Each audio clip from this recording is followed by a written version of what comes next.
ಅತ್ಗೆ ಅಣ್ಣ ಅಂತೂ ಏನು ಹೇಳಲ್ಲ, ನೀವಾದ್ರೂ ಹೇಳಿ ಎಲ್ಲಿಗೆ ಹೋಗಿದ್ರಿ?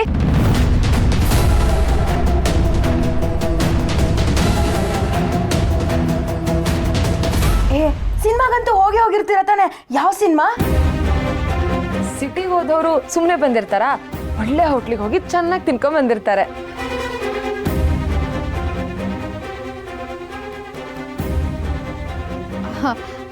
ಕರೆಕ್ಟು, ನನ್ನ ನಾದಿನಿರು ಎಷ್ಟು ಕರೆಕ್ಟಾಗಿ ಹೇಳ್ತಿದ್ದಾರೆ. ನಾವಿಲ್ಲಿಂದ ಸಿಟಿಗೆ ಹೋದ್ವಾ, ಸಿಟಿಗೆ ಹೋಗ್ತಿದ್ದಂಗೆ ನಾವು ಫಸ್ಟ್ ಹೋಗಿದ್ದು ಗಾಂಧಿ ಬಜಾರ್ಗೆ. ಅಲ್ಲಿ ಮಾವ ನನಗೆ ಮಲ್ಲಿಗೆ ಕೊಡ್ಸಿದ್ರು.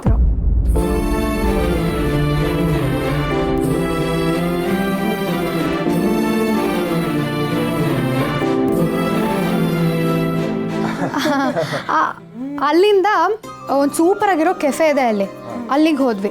ಅಲ್ಲಿ ನಾವು ಸೂಪರ್ ಆಗಿರೋ ನಮ್ಮ ಕರ್ನಾಟಕ ಸ್ಟೈಲ್ ತಿಂಡಿ ತಿಂದ್ವಿ. ಅದೇನು ಅಂತ ಬಿಡಿಸಿ ಹೇಳಬಾರ್ದಾ?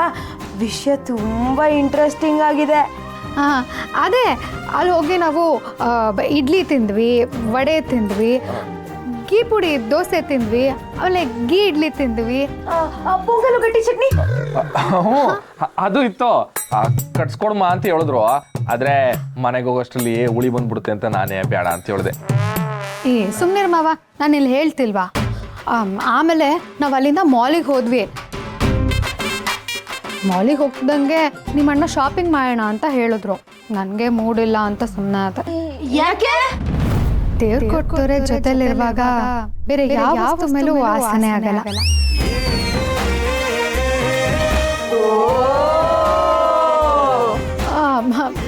ಆಮೇಲೆ ಮಧ್ಯಾಹ್ನ ಊಟಕ್ಕೆ ಹೋಗೋಣ ಬಾಪಾರು ಅಂತ ಒಂದೇ ಸಮ ಕಾಟ. ನಾನೇ ಬೇಡ ಮಾವ, ನಾನು ತುಂಬ ತಿಂದು ದಪ್ಪ ಆಗಿಬಿಟ್ಟಿದ್ದೀನಿ, ಸ್ವಲ್ಪ ಡಯಟ್ ಮಾಡಬೇಕು ಅಂದೆ. ನಿಮ್ಮ ಅಣ್ಣ ಊಟ ತಿಂಡಿಗೆಲ್ಲ ಲೆಕ್ಕ ಇಡಬಾರ್ದು, ನೀನು ಗುಂಡ್ಗುಂಡಕ್ಕಿದ್ರೆ ಚೆನ್ನಾಗಿರ್ತೀಯ ಅಂತ ನಾರ್ತ್ ಇಂಡಿಯನ್ ಹೋಟೆಲಿಗೆ ಕರ್ಕೊಂಡು ಹೋಗಿ ನಾನು ಬೇಡ ಅಂದರು. ನಿಮ್ಮ ಅಣ್ಣನೇ ತಿನ್ಸಿದ್ರು.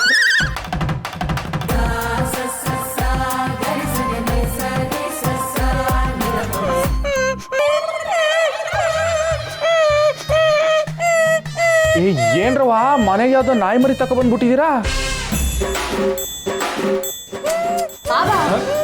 ನಾಯಿ ಮರಿ ಅಲ್ಲ, ಇಲ್ಲಿ ನಮ್ ಗುಂಡು ಮರಿನಾ?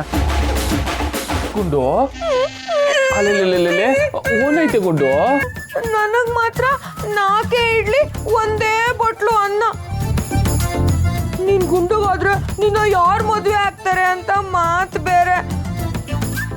ಆದ್ರೆ ಅದ್ಕೆಗ್ ಮಾತ್ರ ನೀ ಗುಂಡಾಗಿದ್ರೇನೆ ಚಂದ ಅಂತ ನಾರ್ತ್ ಇಂಡಿಯನ್ ಊಟ ಕೊಡ್ಸಿದ್ಯಾ? ಅದಂಗ ಅಲ್ಲ ಕಣವ ಗುಂಡು. ನಂಗೂ ಗೊತ್ತು, ಬಿಡೋಣ.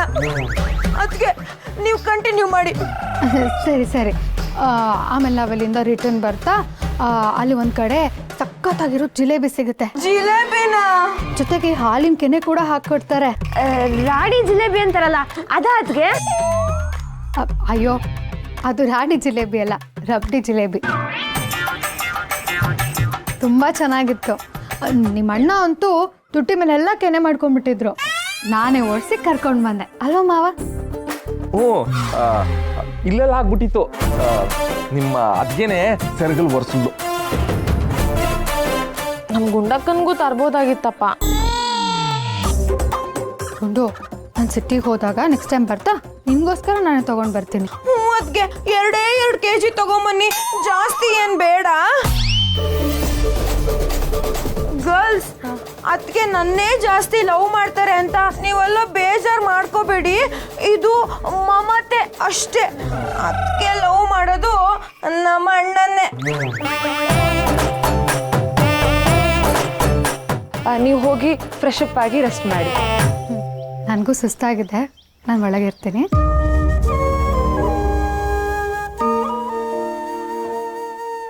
ಗುಂಡು ಮರಿಯೇ ಹುಸೆ ನೋಡ್ದೆ ಟೀಚರವ. ಅಯ್ಯೋ, ಫೈನಾನ್ಸ್ ಮಿನಿಸ್ಟ್ರೇ. ಏಯ್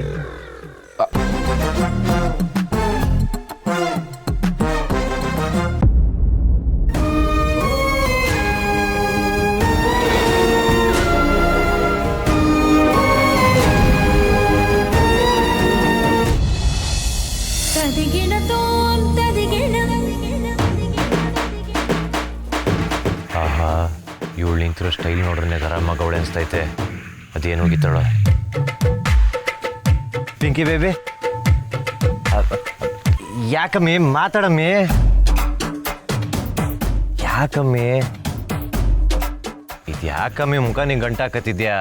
ಅಲ್ಲ ಕಣಮ್ಮಿ, ಜೀವನದಲ್ಲಿ ನೊಂದು ಬೆಂದು ಬೆಂಡಾಗಿರೋ ಈ ಬಾಡಿಗೆ ಪ್ರೀತಿಯ ಒಲವ ಅಮೃತಧಾರೆ ಸುರಿಸ್ಬಾರ್ದ? ಹೊಸಿ ನೋಡಮ್ಮಿ. ನಾನು ನೋಡಲ್ಲ. ನೀನೇ ಕರೆದ್ಬಿಟ್ಟು ಇವಾಗ ನೋಡಕ್ಕಿಲ್ಲ ಅಂತಿದ್ಯಾ? ನೀನ್ ಮಾತ್ರ ಮಾತು ಕೊಟ್ಟು ಜೊತೆ ಕೈನೂ ಕೊಟ್ಟು ಹೋಗ್ತೀಯಾ, ನಾನ್ ಮಾತ್ರ ಸುಮ್ಮನಿರ್ಬೇಕಾ? ನಮ್ಮ ಮನೇಲಿ ಪರಿಸ್ಥಿತಿ ಬೇರೆ ಥರನೇ ಇತ್ತು ಕಣಮ್ಮಿ, ಅದನ್ನೆಲ್ಲ ಆಮೇಲೆ ಡೀಟೇಲ್ ಆಗಿ ಹೇಳ್ತೀನಿ. ಇವಾಗ ತಿರ್ಗಮ್ಮಿ ನನ್ ಕೋಪ ಬಂದಿದೆ, ಸುಮ್ಮನಿದ್ಬಿಡು. ನನಗೆ ಗೊತ್ತು ನಿನ್ ಕೋಪ ಹೆಂಗ್ ತಣ್ಣಗೆ ಮಾಡ್ಬೇಕಂತ ನಂಗೆ ಚೆನ್ನಾಗಿ ಗೊತ್ತು.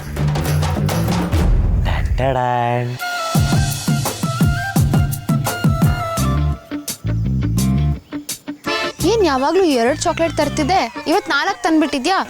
ಅಲ್ಲ, ಅದು ಸ್ವಲ್ಪ ಹೊಸಿ ಜಾಸ್ತಿನೇ ಕಾಸಿತ್ತಿದೆ ಅದಕ್ಕೆ. ಏನ? ಅಬ್ಬಾ, ಅಂದ್ರೆ ನೀನು ಹೊಸಿ ಜಾಸ್ತಿನೇ ಕೋಪ ಮಾಡ್ಕೊಬಿಟ್ಟಿದ್ದ, ಅದಕ್ಕೆ ಜಾಸ್ತಿ ಚಾಕ್ಲೇಟ್ ಕೊಟ್ಟು ಕೋಪನ ಹೊಸಿ ತಣ್ಣಗೆ ಮಾಡೋಣ ಅಂತ. ಬರುವಾಗ ಚಾಕ್ಲೇಟ್ ಬದಲು ಬೇರೆ ಏನಾದ್ರೂ ತರಬೇಕು ಸೀನಾ. ಏನ? ಸೀರೆ, ಬಳೆ, ಕಾಲ್ಗೆಜ್ಜೆ, ಕುಂಕುಮ, ಅರ್ಶನ, ಹೂವ. ಅವೆಲ್ಲ ಯಾಕೆ ಬೇಬಿ? ನಿನ್ ಹಣೆ ಕುಂಕುಮ ಇಟ್ಟು ಮೈಗೆ ಸೀರೆ ಉಡ್ಸಿ ಕೈಗೆ ಬಳೆ ತೊಡ್ಸಕ್ಕೆ. ಮತ್ತೆ ರೌಕೆ? ಥು, ಮಾನ ಮರ್ಯಾದಿಲ್ವಾ ನಿಂಗೆ? ಕರೆಕ್ಟ್ ಅಲ್ವಾ? ನನಗೆ ಯಾಕೆ ಬಳೆ ಸೀರೆ ಎಲ್ಲ ಯಾಕೆ ಬೇಬಿ? ಇವಾಗಾದ್ರೂ ಗೊತ್ತಾಯ್ತಲ್ಲ ನಿನ್ ಗಂಡ್ಸಲ್ಲ ಅಂತ. ನೀನ್ ಕೈ ಕೊಟ್ಟಿದ್ದಕ್ಕೆ ತಾನೆ ನನ್ ಮನೆಗೆ ಹೋಗಿ ಏನೇನೋ ಅನ್ಸ್ಕೊಳ್ಬೇಕಾಗ್ ಬಂತು ಅಲ್ವೋ? ಹುಟ್ಟಿದ ಮಕ್ಳಿಗಾದ್ರೂ ಸ್ವಲ್ಪ ಧೈರ್ಯ ಇರುತ್ತೆ, ನಿನ್ಗದೂ ಇಲ್ವಲ್ಲೋ? ಹೌದು, ಹುಟ್ಟೋ ಮಕ್ಕಳಿಗೆ ಪ್ರಪಂಚದಲ್ಲಿ ಯಾವ ಅಪ್ಪನ ಉಗಿದು ತಲೆ ಮೇಲೆ ಹೊಡೆಯಲ್ಲ. ಆದ್ರೆ ನನಗೆ ಹಂಗಲ್ವಲ್ಲ, ನಾನು ಮಾತೆತ್ತರೆ ಉಗಿತಾರೆ, ತಲೆ ಎತ್ತರೆ ಬಡಿತಾರೆ. ನಮ್ಮಪ್ಪ ಮಿಲ್ಟ್ರಿ ಮಾದಪ್ಪ. ನನ್ಗೋಸ್ಕರ ನೀನ್ ಬದ್ಲಾಗ್ಬೇಕು ಸೀನಾ, ಇಲ್ಲ ಕಷ್ಟ ಆಗುತ್ತೆ. ಅದು ಹಂಗಲ್ಲ ಕಣಮ್ಮಿ, ನಾನು ಹೊಂಟಿದ್ದೆ. ಅದೇ ಟೈಮ್ಗೆ ನಮ್ಮ ಅತ್ತೆ ಮಾವ ಬಂದ್ಬಿಟ್ರು. ಹಂಗೆ ಬರೋಕ್ಕಾಯ್ತದ ನೀನೇ ಹೇಳು? ಮಾತಾಡ್ಸಿ ಆಮೇಲೆ ಬರ್ಬೋದಿತ್ತು ತಾನೆ. ಅದಷ್ಟು ಸುಲಭ ಅಲ್ವಲ್ಲ. ಅದೇನೋ ಬಿಸ್ನೆಸ್ಸಲ್ಲಿ ಲಾಸ್ ಆಗ್ಬಿಟ್ಟು ಎಲ್ಲಾನು ಕಳ್ಕೊಂಡು ಅಂಬೋ ಅಂತ ಮನೆಗೆ ಬಂದು ಕೂತ್ಕೊಂಡವ್ರೆ. ಏ ಟೈಮಲ್ಲಿ ನಾನು ನನ್ನ ಸ್ವಾರ್ಥಕ್ಕೋಸ್ಕರ ನಿನ್ನ ನೋಡಕ್ ಬರೋಕ್ಕಾಯ್ತದ? ಇಲ್ಲ ತಾನೆ. ನೋಡ್ಸಿನಾ, ಪ್ರೀತಿಲಿ ಸ್ವಾರ್ಥ ಇರಬೇಕು. ನಾವು ಚೆನ್ನಾಗಿದ್ರೆ ಪ್ರಪಂಚ ನಮಗೆ ಚೆನ್ನಾಗಿ ಕಾಣಿಸುತ್ತೆ. ಆದರೆ ನೀನು ಯಾಕೋ ಬೇರೆ ರೂಟಲ್ಲಿ ಹೋಗ್ತಿದ್ಯಾ ಅನಿಸ್ತಿದೆ. ನನಗಿಂತ ನಿನ್ನ ಮನೆಯವರೇ ಹೆಚ್ಚಾಗಿದ್ದಾರೆ ನಿನಗೆ. ಇಷ್ಟು ದಿನ ನೀನೇ ಅಲ್ಲ, ನೀನು ಬಿಟ್ಟರೆ ಜಗತ್ತಿಲ್ಲ ಅಂತ ಹೇಳ್ತಿದ್ದೆ. ಆಮೇಲೆ ಅಪ್ಪ ಅಮ್ಮ, ಆಮೇಲೆ ತಂಗಿ ಅಂತಿದ್ದೆ. ಇವಾಗ ಅವ್ರ ಜೊತೆಗೆ ಅತ್ತೆ ಮಾವನು ಸೇರ್ಕೊಂಡ್ಬಿಟ್ರಾ? ಈ ಲಿಸ್ಟಲ್ಲಿ ಪಿಂಕಿನೇ ಕಾಣಿಸ್ತಿಲ್ಲ. ನಿನ್ಗೆ ಪ್ರೀತಿಗಿಂತ ಅವರೇ ಹೆಚ್ಚು ಅಂತ ಇವಾಗ ಗೊತ್ತಾಗ್ತಿದೆ. ನನಗೆ ಗೊತ್ತಾಗ್ದಿರ ನಿನ್ಗೆ ಗೊತ್ತಾಯ್ತಮ್ಮಿ? ಸುಳ್ಬುರ್ಕ ಹೋಗ. ಪಿಕ್ಕಿ ಬೇಬಿ, ನನ್ನ ಮಾತು ಕೇಳಮ್ಮಿ ಹೊಸಿ. ಅಮ್ಮಿ ಅಯ್ಯೋ ಹೊಂಟೆ ಹೋಯ್ತಾಳೆ. ಪಿಕ್ಕಿ ಪಿಕ್ಕಿ ಪಿಕ್ಕಿ ನನ್ನ ಮಾತು ಕೇಳಮ್ಮಿ ಹೊಸಿ. ಅಮ್ಮಿ ಅಮ್ಮಿ ಅಮ್ಮಿ ಅಮ್ಮಿ ಅಮ್ಮಿ ಅಮ್ಮಿ ನಿಂತ್ಕೊಂಡು ನನ್ನ ಮಾತು ಕೇಳಮ್ಮಿ ಹೊಸಿ. ಇವಳು ನೋಡ್ರೆ ಹಿಂಗೆ ಆಡ್ತಾಳೆ, ಮನೆಗೆ ಹೋರೆ ನಮ್ಮಪ್ಪ ಹಂಗಾಡ್ತಾನೆ. ಏನು ಮಾಡಿ ಸಾಯೋದು? ಒಬ್ಬ ಅಪ್ಪನಾಗಿ ಹೇಳ್ತಾ ಇದ್ದೀನಿ, ಅವನು ಮೋಸಗಾರನಮ್ಮ. ವ್ಯವಹಾರದ ರೂಪದಲ್ಲಿ ನಿನ್ನ ಪ್ರೀತಿನ ಬಲಿ ತಗೊಂಡಿದ್ದಾನಮ್ಮ. ಯಾಕೆ ಆದೆ ನಂಗೆ ಪರಿಚಯ, ಸೇರೋ ಮುನ್ನ ದೂರ ಹೋದೆಯ.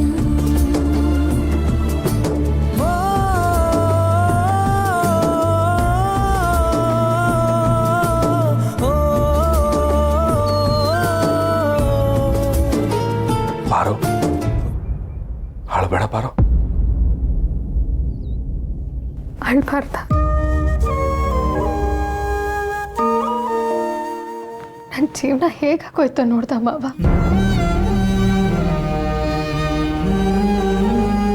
ಆಗೆಲ್ಲ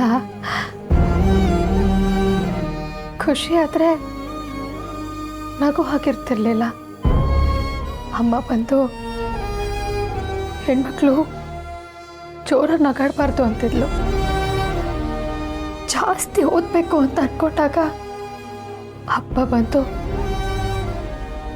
ಹೆಣ್ಮಕ್ಳಿಗೆ ಇಷ್ಟೆಲ್ಲ ಹಕ್ಕಿಲ್ಲ, ಈ ಓದಲ್ಲ, ಲಗ್ನ ಪತ್ರಿಕೆಯಲ್ಲಿ ಹಾಕ್ಸೋ ಹೆಸರಷ್ಟೇ ಅಂತು. ಆದ್ರೀಗ ಯಾವನೊಬ್ಬ ನನ್ನ ಪ್ರೀತಿ ಮಾಡ್ತೀನಿ ಅಂತ ನಂಬಿಸಿ ಮೋಸ ಮಾಡಿ ಹೋಗಿದ್ದಾನೆ ಮಾವ. ನನ್ನ ಮನಸ್ಸು ಕಿತ್ತು ಬಂದಷ್ಟು ನೋವಾಗ್ತಿದೆ ಮಾವ. ನೀನು ಅಳಬಾರ್ದು ಅಂತಿದ್ಯಾ?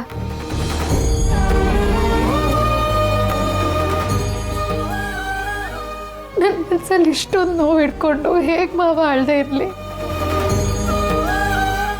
ಇಲ್ಲ ಮಾವ, ಇಲ್ಲ, ನಾನು ಅಳಬಾರ್ದು ಅಂದರೆ ನಾನು ಈ ಜಾಗದಲ್ಲಿ ಇರಬಾರ್ದು. ನಾನಿಂದ ಹೋಗ್ಬೇಕು, ದೂರ, ತುಂಬಾ ದೂರ ಹೋಗ್ಬೇಕು ಮಾವ.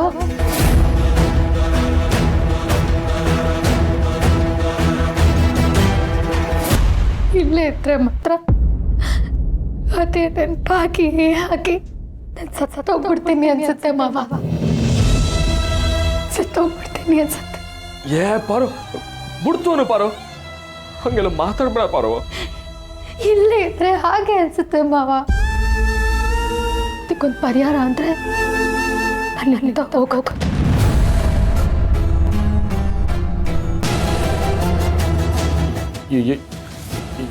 ಎಲ್ಲಿಗೆ ಹೋಗ್ಬೇಕು ಬಾರೋ? ಸಿದ್ದು ನನ್ನ ಮದುವೆ ಆದ್ಮೇಲೆ ನಾನು ಓದ್ಸಕ್ಕೆ ಕಳಿಸ್ತೀನಿ ಅಂತ ಹೇಳಿದ್ದ. ಹೇಗಿದ್ರು ಹೈಯರ್ ಸ್ಟಡೀಸ್ಗೆ ಅಂತ ಫಾರಿನಿಗೆ ಹೋಗ್ಬೇಕಿತ್ತಲ್ವ ನಾನು. ಅವನಂತೂ ನನ್ನ ಕೈ ಕೊಟ್ಟು ಹೋದ. ಆದರೆ ನಾನು ಓದೋ ಆಸೆ, ನನ್ನ ಕನಸು, ನನ್ನ ಗುರಿ ಇದ್ರ ಕೈ ನಾನು ಬಿಡಬಾರ್ದಲ್ವ ಮಾವ. ಹೇಗಿದ್ರು ಹೋಗ್ಬೇಕಾದವಳೆ ನಾನು. ಫಾರಿನ್ಗೆ ಹೋಗ್ತೀನಿ ಮಾವ.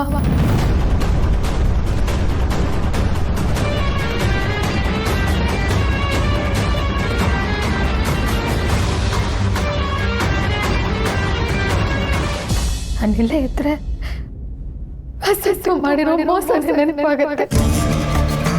ನನ್ನ ಮನೇಲಿ ನನ್ನ ಅಪ್ಪ ಮಾಡಿರೋ ಮೋಸ ಎಲ್ಲ ನೆನಪಾಗತ್ತೆ. ನನ್ನ ಜೀವನದಲ್ಲಿ ಅಪ್ಪ, ಅಣ್ಣ, ಬಾಯ್ ಫ್ರೆಂಡ್ ಅನ್ನೋ ಕಣ್ಣೆಸ್ರಲ್ಲ, ಬರೀ ಮೋಸ ಮಾಡೋರೆ ಆಗ್ಬಿಟ್ರಲ್ಲ ಅಂತ ಹುಚ್ಚಿಡ್ಬಿಡುತ್ತೆ ಮಾವ, ಹುಚ್ಚಿಡ್ಬಿಡುತ್ತೆ.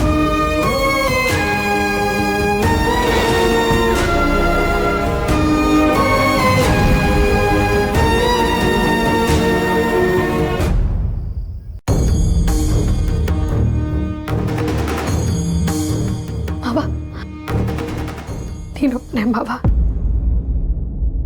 ನೀನೊಬ್ಬನೇ ನನ್ನ ಪರಿಸ್ಥಿತಿನ ಅರ್ಥ ಮಾಡಿಕೊಂಡು ನನ್ನ ಅಸಹಾಯಕತೆನ ದುರುಪಯೋಗ ಪಡಿಸ್ಕೊಳ್ದೆ ನನ್ನ ಜೊತೆ ನಿಂತಿದ್ಯಾ.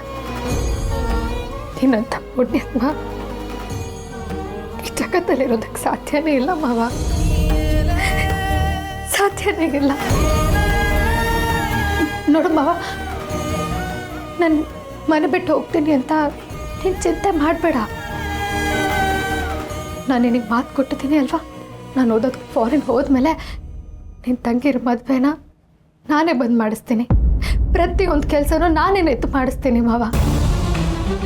ಊರಿನ ಜನ ಎಲ್ಲ ಮತ್ತೆ ನಿನ್ನ ಮನೆ ಮೇಲೆ ಕಳಂಕ ಬಂತು ಅಂತ ಯಾರು ಮಾತಾಡದೇ ಇರೋ ಥರ ನಾನು ನೋಡ್ಕೋತೀನಿ ಮಾವ.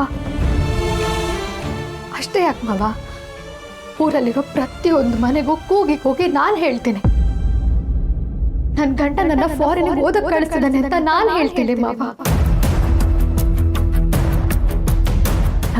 ನಾನು ಕೊಟ್ಟಿರೋ ಮಾತಲ್ಲಿ ಎಳ್ಳಷ್ಟು ಮೋಸ ಆಗ್ತಿರೋ ಥರ ನಾನು ನೋಡ್ಕೋತೀನಿ ಮಾವ. ನೀನೇನು ಟೆನ್ಷನ್ ಮಾಡ್ಕೊಂಬೇಡ, ನಮ್ಮ ನಾಟಕ ಕೊನೆವರೆಗೂ ಮುಂದುವರಿಯುತ್ತೆ. ಆದರೆ ನೀನು ಎಲ್ಲಿರ್ತೀಯ, ನಾನು ಫಾರಿನಲ್ಲಿರ್ತೀನಿ, ಅಷ್ಟೇ ವ್ಯತ್ಯಾಸ.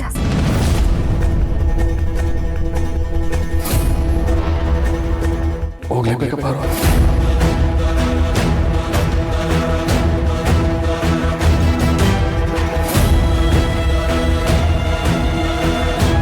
ಹೌದು ಮಾವ, ಹೋಗ್ಲೇಬೇಕು.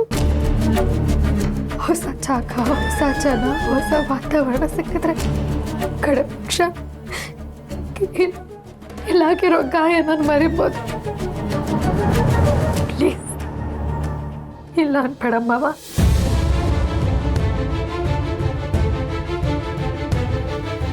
ಹಣಕಾಸು ಅಂತೆಲ್ಲ ಯೋಚನೆ ಮಾಡಬೇಡಮ್ಮವ. ನಾನು ಸ್ಕಾಲರ್ಶಿಪ್ಪಲ್ಲಿ ಓದ್ತಿದ್ದೀನಿ.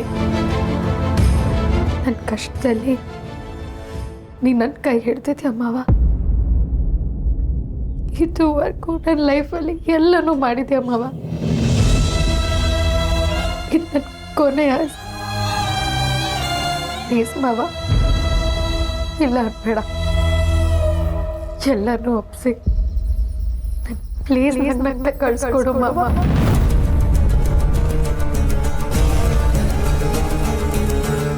ನನಗೆ ಮಾತು ಕೊಡು.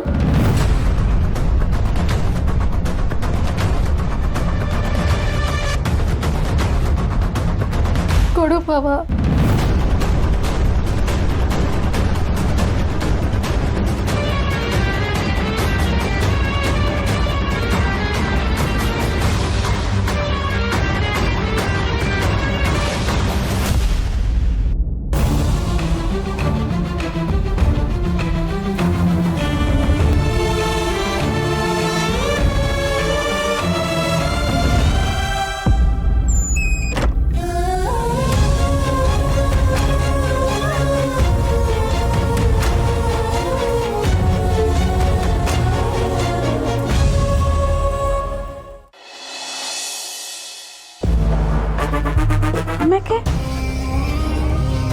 ಎಲ್ಲನೂ ಚೆನ್ನಾಗೇ ನಡೀತಿತ್ತು ಲೀಲಾ. ಬೆಳಿಗ್ಗೆ ಎದ್ದು ಕೈ ಮುಗ್ದು ಗಲ್ಲಾಪೆಟ್ಟಿಗೆ ನೋಡಿದ್ರೆ ಖಾಲಿ ಇರೋದು. 10 ಗಂಟೆ ಆಗ್ತಿದ್ದಂಗೆ ಗಲ್ಲಾಪೆಟ್ಟಿಗೆ ತುಂಬೋಗಿರೋದು. ಆಮೇಲೆ ಸಂಜೆ ಒಳಗೆ ಒಂದ್ಸಲ, ರಾತ್ರಿ ಒಳಗೆ ಒಂದ್ಸಲ, ಹಿಂಗೆ ದಿನಕ್ಕೆ 3 ಸಲ ಗಲ್ಲಾಪೆಟ್ಟಿಗೆ ತುಂಬೋಗಿರೋದು. ಆಟೋನ್ ದುಡ್ಡೇನಕ್ಕ? ಹೋಗ್ಲಿಲ್ಲ, ಬರೀ 500 ರೂಪಾಯಿ ನೋಟ್ಗಳೇ. ಸಿಟಿ ಅಲ್ವೇನೇ ಲೀಲಾ, ಚೆನ್ನಾಗೆ ವ್ಯಾಪಾರ ಆಯ್ತದೆ. ಅದ್ರಾಗೂ ನಾಟಿ ಕೋಳಿ ಸ್ಟೈಲು ಅಂದರೆ ಜನ ಮುಗಿ ಬೀಳ್ತಾರೆ. ಅಲ್ಲೆಲ್ಲ ಅವ್ರಿಗೆಲ್ಲ ಮನೆಯಲ್ಲಿ ಇಂಥ ಅಡುಗೆ ಸಿಗಕ್ಕಿಲ್ಲ, ಎಲ್ಲ ಹೋಟ್ಲೆ ಅಂದ್ಕೊಂಡವ್ರೆ. ಅದಕ್ಕೆ ಹಂಗೆ. ಅದಕ್ಕಂತ ತಗೊಳ್ಳಿ. ಅಲ್ಲ, ಈ ಸಿಟಿ ಹೆಣ್ಮಕ್ಳಂತೂ ಮೊಬೈಲಲ್ಲಿ ಹಿಂಗೆ ಒತ್ತಿರೆ ಮಂತಕ್ಕೆ ತಂದು ಕೊಡ್ತಾರಂತಲ್ಲ. ಹೌದು ಲೀಲಾ, ನಾವು ಅದನ್ನು ಮಾಡ್ಕೊಂಡಿದ್ವಿ. ಯಾರಾದರೂ ಫೋನ್ ಮಾಡಿದ್ರೆ ಮನೆ ತಕ್ಕೆ ತಗೊಂಡೋಗಿ ಕೊಡ್ತಿದ್ವಿ. ಕೈಲಿ ದುಡ್ಡಾಡಿದ್ರೆ ಸುಮ್ಮನೆ ಇರ್ತೀವ? ಅದು ಬೇಕು ಇದು ಬೇಕು ಅನ್ನೋ ಆಸೆ. ನನ್ನ ಗಂಡಂಗೆ ಟಿ ವಿ ಬೇಕು, ಆದರೆ ಚಿಕ್ಕದು ಬೇಡ, ದೊಡ್ಡ ಟಿ ವಿನೇ ಬೇಕು ಅನ್ನೋ ಆಸೆ. ಯಪ್ಪ, ಇಷ್ಟೊಂದು ದೊಡ್ಡ ಟಿ ವಿನಾ? ಮಾತಿಗೆ ಹಂಗೆ ಅಂತ ಇದ್ದಾಳೆ ಕಣೆ. ಹಂಗಂದ್ರೆ 70 ಇಂಚು 80 ಇಂಚು ಇರ್ತದಲ್ಲ, ಸಿನಿಮಾ ಟೆಂಟ್ ಇದ್ದಂಗೆ ಹಂಗೆ. ಮನೆಗೆ ಫ್ರಿಜ್ಜು, ಬಟ್ಟೆ ಒಗೆಯೋ ಮಿಷಿನು, ನೆಲ ಗುಡಿಸೋ ಮಿಷಿನು, ಮನೆ ತೊಳೆಯೋಕ್ಕೂ ಮಿಷಿನೇ. ಯುವಿ, ಕಸ ಗುಡ್ಸೋಕ್ಕೆ ನೆಲ ಸಾರ್ಸೋಕ್ಕೂ ಮಿಷಿನಾ? ಅಲ್ಲೆಲ್ಲ ಹಂಗೆ ಕಣಲಿಲ್ಲ. ಹೆಂಗಿದ್ದವ್ರು ನಾವು, ಎಲ್ಲ ಲಾಸ್ ಆಗಿ ಹೆಂಗಾಗ್ಬಿಟ್ವಿ. ಜಯ, ಲಾಸ್ ಆಯ್ತಾಯ್ತು ಕಣೆ ಅಂತ ನನ್ನ ಗಂಡ ನನಗೊಂದು ಮಾತು ಹೇಳಲಿಲ್ಲ. ಸಾಲ ಮಾಡಿ ಮಾಡಿ ಮಾಡಿ ಕುತ್ತಿಗೆ ತಂದಿಟ್ಬಿಟ್ಟ. ಅಂಗಡಿ ಸಾಮಾನೆಲ್ಲ ಮಾರ್ಕೊಂಡ್ವಿ. ಬಾಡಿಗೆ ಕಟ್ಟಕ್ಕೂ ದುಡ್ಡಿಲ್ಲ. ಮನೆ ಅಡ್ವಾನ್ಸ್ನ ಬಾಡಿಗೆಗೆ ವಜಾ ಮಾಡಿ ಮನೆ ಖಾಲಿ ಮಾಡಿ ಇಲ್ಲಿಗೆ ಬಂದು ಕೂತಿದ್ದೀನಿ. ಮಾದೇವ, ನನ್ನ ಕಷ್ಟನೆಲ್ಲ ಇನ್ಯಾರ ಹತ್ರ ಹೇಳ್ಕೊಳ್ಳೋ? ಇನ್ಯಾರೋ ದಿಕ್ಕು ನನಗೆ. ನೀನು ಒಳ್ಳೆ ಕಣಕ, ದಿಕ್ಕು ಅಂತೆಲ್ಲ. ಜೀವನ ಅಂದಮೇಲೆ ಏಳಬೇಕು ಬೀಳಬೇಕು. ಆವಾಗಲೇ ನಾವು ಮಜವಾಗಿ ಬದುಕಿದ್ವಿ ಅಂತ ಅನ್ಸೋದು. ಕಷ್ಟ ಬಂದಾಗ ಹೆಂಗಿರ್ತೀವಿ ಅನ್ನೋದು ಮುಖ್ಯ. ವ್ಯಾಪಾರದಲ್ಲಿ ಲಾಭ ನಷ್ಟ ಎಲ್ಲ ಇದ್ದಿದ್ದೇಯ. ನೀನೇನು ಯೋಚನೆ ಮಾಡಬೇಡ. ನೀನು ಎಲ್ಲಿ ಗಂಟೆ ಇಲ್ಲಿರಬೇಕು ಅನ್ಸತ್ತೋ ಅಲ್ಲಿ ಗಂಟೆ ಇರು. ಯಾಕಿದ್ದೀಯ ಅಂತ ಯಾರೂ ಕೇಳಲ್ಲ, ಆಯ್ತಾ? ನಾವಿಲ್ವೇನ್ ಜಯಕ್ಕ? ಅದ್ಯಾಕೆ ಬೇಜಾರು ಮಾಡ್ಕಂತೀಯ? ಸುಮ್ಕಿರ, ಅಳ್ಬೇಡ.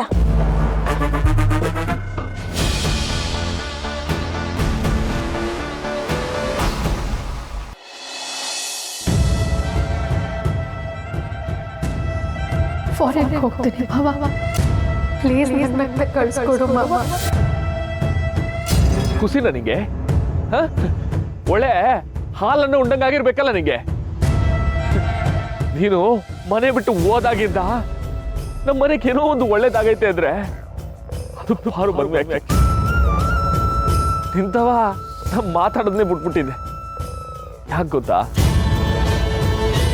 ಪಾರು ನಮ್ಮ ಮನೇಲಿ ನಿನ್ ಜಾಗನ ತುಂಬಿದ್ಲಿದ್ಲು. ನಮ್ಮನ್ನೆಲ್ಲ ಕಣ್ಣಲ್ಲಿ ಕಣ್ಣಿಟ್ಟು ನೋಡ್ಕೊತಿದ್ಲು. ಆದ್ರೆ ನಿಂಗದನ್ನ ಸಹಿಸ್ಕೊಳಕ್ ಹಾಕಿಲ್ಲ. ಅದಕ್ಕೆ ಏನಾದ್ರೂ ಒಂದು ಮಾಡ್ತಾ ಇರ್ತೀಯ. ಪಾರು ನಮ್ಮನ್ನೆಲ್ಲ ಬಿಟ್ಟು ಅಮೇರಿಕ ಹೋಯ್ತಾವಳೆ. ನಮ್ಮನ್ ಬಿಟ್ಟು ಹೋಗ್ಬೇಡ ಪಾರು. ನಿನ್ ಬಿಟ್ಟು ಬದುಕೋ ಶಕ್ತಿ ನಮ್ಗಿಲ್ಲ ಪಾರು ಅಂತ ಹೇಳೋಣ ಅನ್ಸ್ತಿದೆ. ಆದ್ರೆ ನನಗೆ ಐತಲ್ಲ, ಅದು ಒಳ್ಳಕ್ಕೆ ಇಲ್ಲ. ಅಲ್ಲ, ನೀವು ಹೋಗ್ಬೇಡ ಅಂತ ನಾನು ಹೆಂಗೆ ಹೇಳು?